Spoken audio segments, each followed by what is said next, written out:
27 shtator. E mundur me Perëndin. Unë kam edhe dele të tjera që nuk janë të kësaj vathe. Duhet I sjell edhe ato, dhe ato do ta dëgjojnë zërin tim. Gjoni 10:16. Perëndia ka një popull në çdo grup njerëzish në botë. Ai do t'i therras ata përmes ungjillit me fuqinë e krijuesit, dhe ata do të besojnë. Çfarë fuqie që kanë këto fjalë për ta mposhtur dekurajimin në vendet e vështira të misioneve të largëta. Historia e Peter Cameron Scott është një shembull I mirë.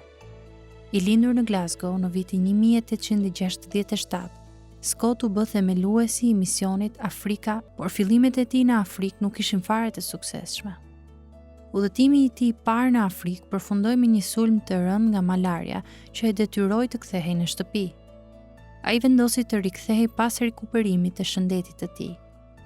Ky rikuperim ishte veçanërisht I kënaqshëm për të, sepse kësaj here vëllai I tij, Johnny, shkoi me të. Por nuk kaloi shumë kohë dhe Johnny vdiq nga ethet.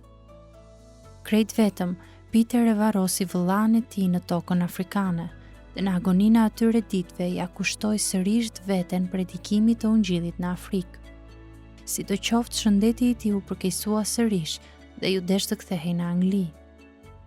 Si do të dilte vallë nga shkretia dhe dëshpërimi I atyre ditëve? Ai ishte betuar Perëndis. Po ku mund ta gjente forcën për t'u kthyer në Afrikë? E pamundur për njeriu.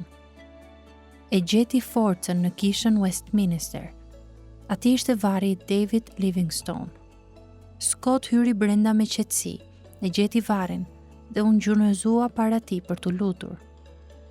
Mbi shkrimi lexon: Unë kam edhe dele të tjera që nuk janë të kësaj vathe. Duhet t'i sjell edhe ato. Ai u çua në këmbë me një shpresë të re. Kthye në Afrikë dhe sot, më shumë se 100 vite më vonë, visioni që ai themeloi është një forcë e gjallë dhe në rritje për ungjillin në Afrikë.